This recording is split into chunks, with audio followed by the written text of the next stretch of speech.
My name is Chris Duddy, and this is one of my tunes called 40 Hours.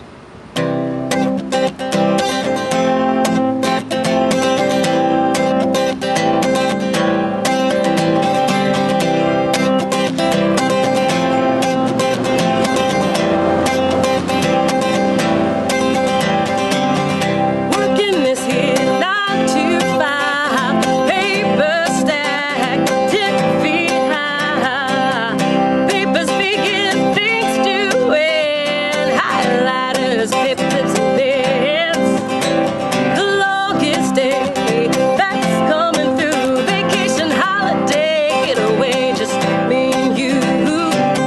Tick tock, punching a clock, wondering when my ship comes in. Watching the days on my calendar, I slowly disappear. Weeks turn into years.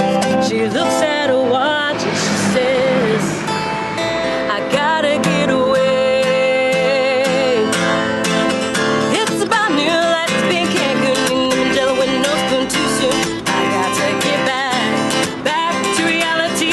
It's about new lights being Cancun, sipping on my gin and juice too soon. Got to get back to reality.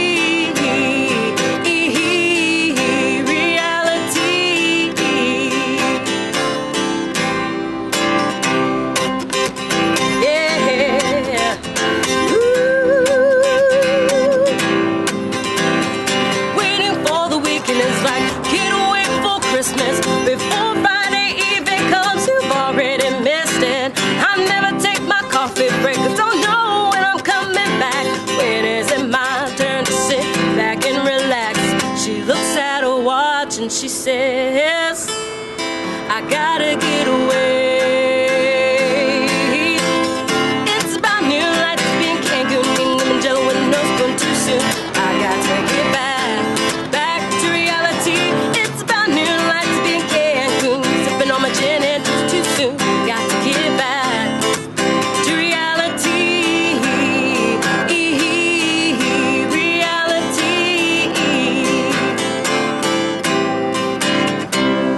When is it my turn to get a day off? I'm calling in sick with a fake cough. So don't call me in, I'm leaving it all.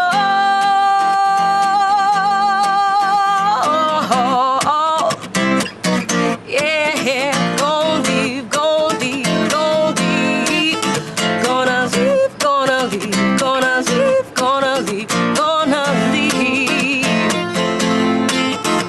She looks at her watch and she says, I got to get away.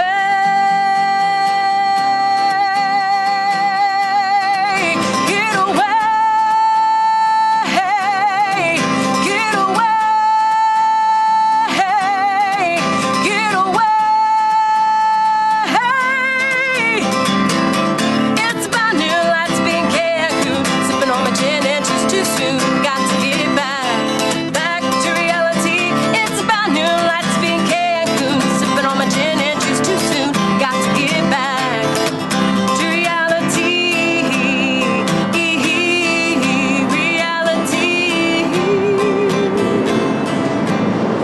She looks at her watch and she says, I gotta get away.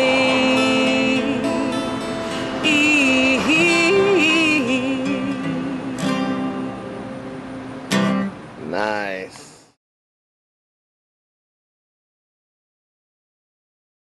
Heck yeah. Fun with audio and video. We're back. This is episode 22 of the Soulcast. I can't even believe it, dog. And what we were just talking about is music therapy. And so how long have you been doing this? I've been doing it for about 7 years now. And I started in Savannah. That's where I was first, and then came here to Augusta to finish pursuing my career in music therapy. So Augusta Magazine, that's weird to just coincidentally... Well, I mean, just timing's right. It's out, so make sure you get it and read it or check it out online. See, the universe has a weird way of showing you the doors to things because I had an opening this week on a show, and I ran into Chris earlier in the week, and she was like, "Who's on the show this week?" And I was like, "You." And she was like, "Word." And I was like, Man. "Word." And see, Here that's we how are. business is done. You know what I'm saying? So, whenever I'm playing, I play a lot of original stuff, and I always have songs that like they'll rotate out like the ones that I love playing the most. Yeah. And hopefully I think that Chris is going to play some songs for us, and hopefully she'll do one of the ones that she's really enjoying performing right about now. I don't like to do covers unless they're like really old obscure blues Yeah. or really good. They just really speak to me, you know. I won't just do a cover because somebody wants me to do it. Exactly. And one of the ones that I love is an old blues song called "Nobody Knows You When You're Down and Out." You know. Oh yeah. And you know, you listen to some of those old singers, and even if you're listening to them on vinyl and it's like it was recorded in 1923 or something, it's just so haunting the way that they can, Raw. you know, and I think that, and you know, I love computer and technology and all that good stuff, and you know, but I think that with that technology, we've sacrificed a lot of the realness. Like, that's why Adele popped out of nowhere. Yeah. She's like, oh, shit, this bitch is for real. And, you know, she got through the cracks somehow. She beat around the business, you know. Because, I mean, she's not. Sound, yeah, she is not the business. That's for damn sure. Mm-hmm. I mean, and so do you I mean. I kind of feel like, you know, when it comes to, you know, when I perform, and the covers that I like to do are the covers that I like to do. You know, not be, you know, if other people like them, let's like them together. Mm-hmm. But this is, you know, I'm glad we are having this conversation here, because I'm gonna explain why I do not play Tracy Chapman. Right. If you don't know, I'd be a very, very rich woman right now. If not even a 10 cent, if I just got a penny. You know, just throw me some change, whatever you got in your pocket every time I'm on stage. And, you know, Tracy Chapman, you know, at first I used to get, you know, really annoyed by it, you know, because when I first started out, when I first was learning those, you know, first 5 guitar chords, yes, I did play Tracy Chapman. But that ended very, very quickly. You know, when somebody ask me, you know, do I play Tracy Chapman? And, you know, I politely tell them no. But musicians understand that that's my free bird, if you get me. Mm-hmm. You know what I tell people when they want me to play Freebird? I'd be like, psh, no charge right there, no charge. No, but I do think it's funny because I get some of that, you know. Yeah. And like, people hear the way that I sing and they expect me to sing certain artists, you know. And you know, I might do a Joe Cocker song because I want to do a Joe Cocker song. But, you know, don't come up and ask me to do a whole bunch of other. Because, see, somebody actually, a young musician, put things in perspective for me just recently, because I've never made a bunch of money playing, you know. Yeah. And I've been consistent over the years, and I've done pretty good. But, you know, because I refuse to be a cover band or a cover guy, you know, I tend to not get paid as much as the cover guys do. And I'm not sure why that is exactly, but sometimes it's bullshit. And on top of that, some places that I go, they'll be like, you can't play any covers. You know what I'm saying? Yeah. And I love that, you know. So, I don't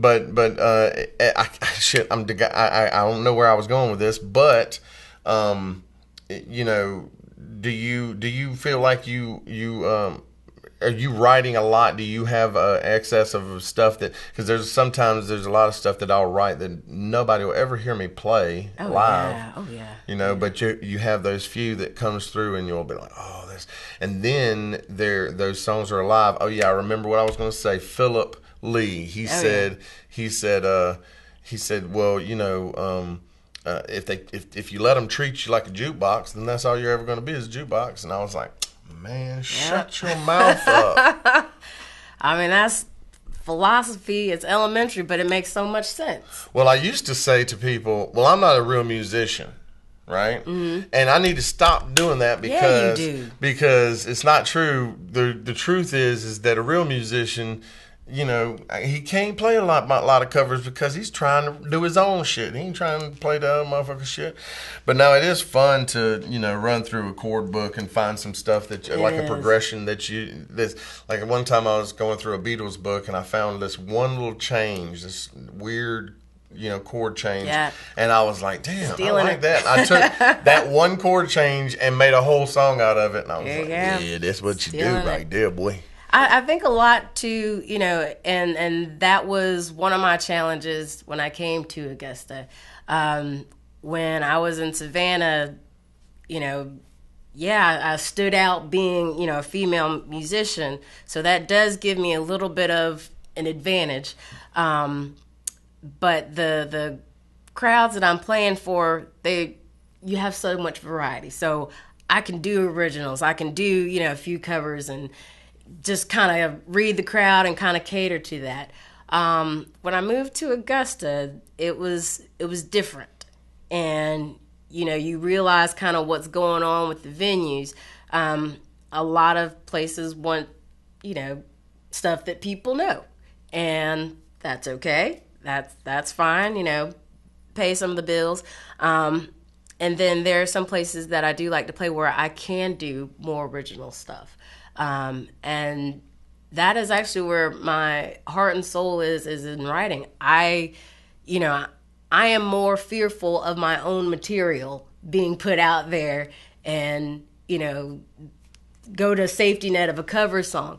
But I realized over the past couple of years, if I'm out there, when you're on stage, you are pretty much saying, judge me. Mm-hmm. I mean, there's really no other way to put it, but, you know, I'm here on a platform. There's nobody there. And, you know, when most people see a, you know, black female walk into a bar or venue or whatever with a guitar case, I wish I could just record the looks over the years. You know, some questions, some just kind of like, okay, what is about to happen here? And, you know, it used to bother me. You know, I used to kind of clam up like, you know, what if they don't like me? Now it's just like, you don't. If you do, great. Mm-hmm. But just kind of having that nervousness of, you know, all right, when I put my material out there, this is actually me, you know. So not only am I on stage and I'm telling you to judge me, but when I'm singing my own songs, it's like, okay, this is all of me here. Mm-hmm. Yeah, especially if you put your heart into your lyrics, if you're a lyrical person and you're trying to get a message across, because I've always been of the mentality that, you know, if I'm going to have someone's ear, then I'm going to say something that's worth saying. Exactly. You know, I'm not going to just repeat over and over and over again that he chews on my bubble gum. Yeah. You know what I'm saying? I want some real shit to go on. And that's funny you say that too, because do you get nervous? No. You still get nervous? It depends. If it's, you know, a venue that I've played more than once and I have a good vibe there, you know, I go in anticipating play. I'm looking forward to it. Right. It's usually new places. Not even new places, but when I actually play to a listening crowd. Oh, you ain't lying. That is just like, you ain't lying. Deer in headlights. I'm like, when people actually come to listen to you, you know, they're not drinking, they're not buying food, they're not reading, they're not on phones and computers. They're sitting there waiting for you to start. That's like I'm playing Eddie's Attic on Monday night for the open mic challenge, you know. And go for it. And I've been up there 6 times. I placed in the top 3 5 out of the 6 times. Nice. I ain't never went to the shootout. But I know a couple of cats that have, like John Holmes made it to the shootout. Fucking Josh Pierce made it to the shootout. Mm-hmm. We've had a couple of guys here in town that's made it to the shootout, and it's a big deal. That's like one of the top 10, you know, open mics in the States. It is. And on top of that, it's like those people are like, you can't have your cell phone on, you can't have, you know, and you're not smoking in there, you're listening. Nothing. You can hear a pin drop in that motherfucker sometimes. It's crazy. And that's scary. That's when I get nervous, because then it's like, all right, this is the real deal. Mm-hmm. You know, this is what I'm doing is all about.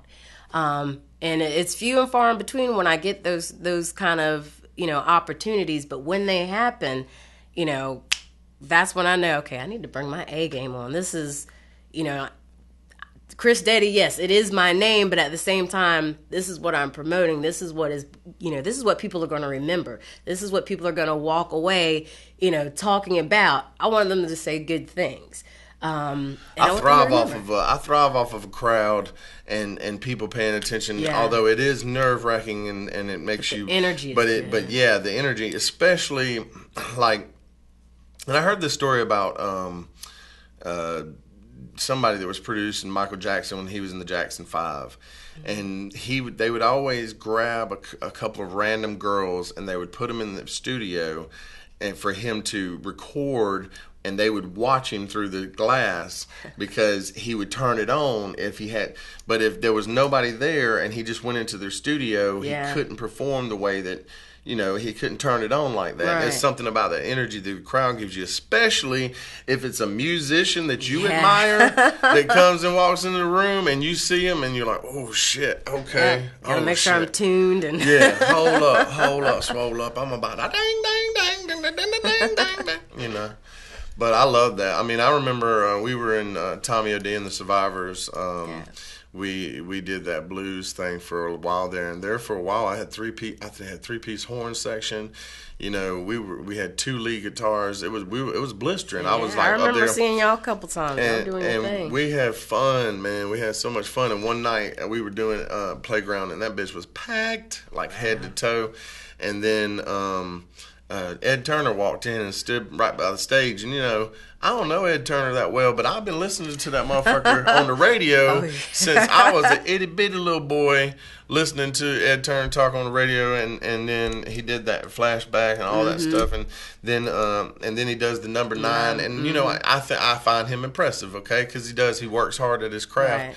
And he donates a lot of money to the Humane Society for the animals and whatnot. And I respect on that, So I always wanted to sing with number 9. Shout out number 9, you know what I'm saying? Holla, you know what I'm saying? Give me a little Michelle, my belle. You know what I'm saying? I do that shit. But me and Woody. Hey, there you go. Hey, there you go. Power duo. And so and he came in and sat beside the stage, and I was like, "Oh shit, we gotta turn it on now." I was like, "Boys, let's do this." Don't mess up. But I mean, it's just like we had it good too. Like we did this challenge one time, like this, the Battle of the Bands thing. And I hate doing those things, but we did it for fun.